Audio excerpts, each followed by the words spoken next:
Hi there, boys and girls, and everybody outside and in between. Got a book review for you today, and we are taking a look at Echoes of Gravity. Echoes of Gravity by James Murdo. I was actually really surprised by this because the author himself reached out to me on Instagram, and he saw that I read a good amount of science fiction. So he contacted me asking if I would be interested in reviewing this book, and I said, yeah, absolutely, because that's the first time anything like that has ever happened. No one's ever just asked me to do something like that, so yeah, I was absolutely down. And right out the gate, this book had an uphill battle because he contacted me as I was reading Dune, and Dune is Dune. And he messaged me and said, yeah, absolutely, I'll do it. And I finally got the book as I was about 2/3 of the way through Dune. So I had to put Dune on pause to read this and make sure I got this review out on time. So that's the quality, that's the level that this book had to live up to, which is a lot of pressure, and it absolutely delivered. I'm not gonna lie, this is really, really good. I really didn't know what to expect diving into it. The description that I was given was that it was science fiction that really emphasizes the science part of it, which I'm absolutely down for. Andy Weir has been doing that. That's what he's most known for, that really hard science, factual, real-world based science fiction where everything is believable. And this is way, way more fantastical than The Martian or Project Hail Mary. But the actual physics behind it, the actual science that goes into it, tracks. Like, it applies. Everything makes logical sense to the way that things would be happening in such a situation. Before I forget, there's a good number of terms in this book that I don't know how to pronounce. So here is a list of them. So any of these that I mispronounce, sorry, I don't know. So we follow Deanne, and he and a few of his friends basically, I don't want to spoil too much, but he and his friends basically get completely stranded from their home, from the group that they grew up with and have always spent their lives with. They get completely isolated from them. And again, I don't want to spoil anything, but a number of years later, they find themselves in a completely new world, completely new environment, absolutely different from anything they've experienced before. And they get just thrown into all this turmoil and this huge conspiracy that's going on that they didn't even know existed, 2 days beforehand.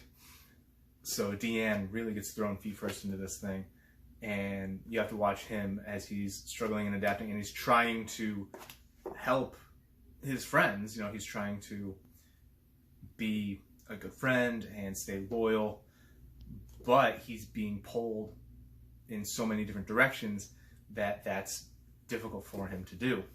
And eventually he ends up in this city, and just the science behind this city existing is really interesting, and it's explained well enough that I think basically anyone can understand it, because gravity fluctuates and does a lot of weird things just based on the actual structure of the planet that they're on.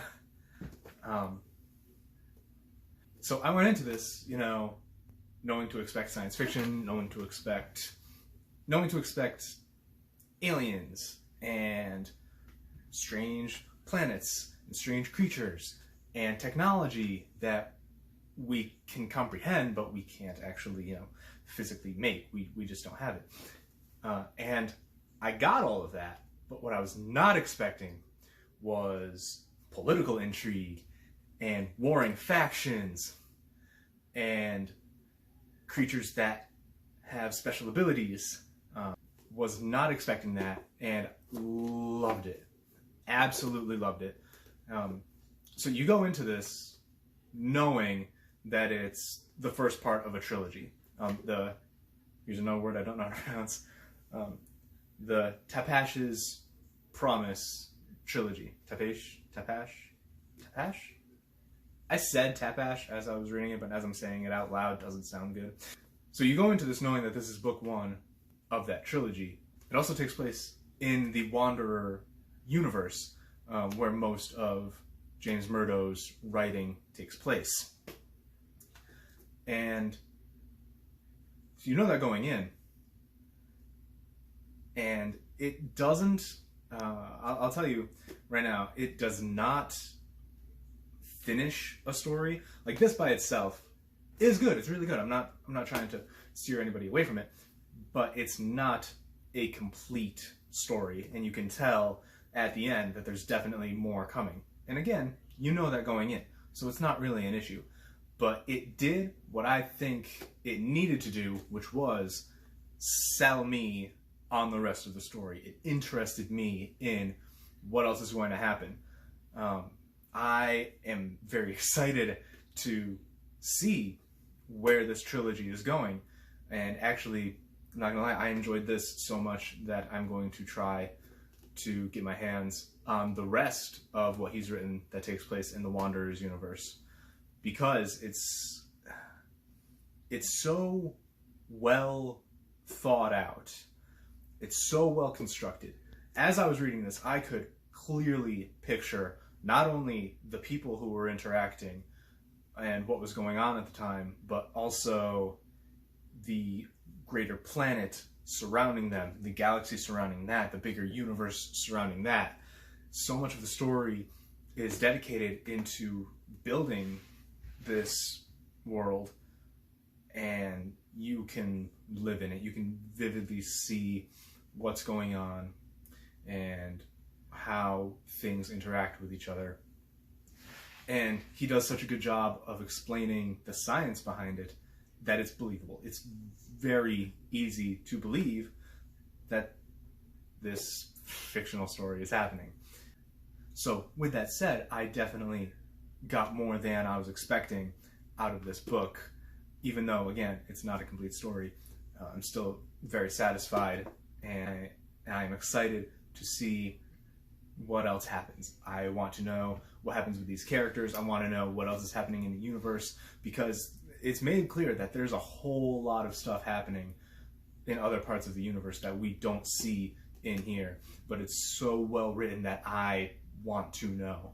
I am hungry for more of this Wanderer universe.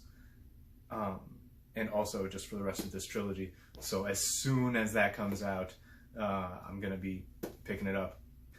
So, yeah. So those are my thoughts. In the description box below, there's a link to my Goodreads review. And there you can find more of James Murdo's writing. And please, let me know in the comments if you've read this, what you thought, if you've read anything else in the Wanderer universe. Let me know. Let me know if I am correct to be as excited for it as I am. And also let me know, what kind of science fiction do you like? Let me know what you think in the comments, and I will see you next time.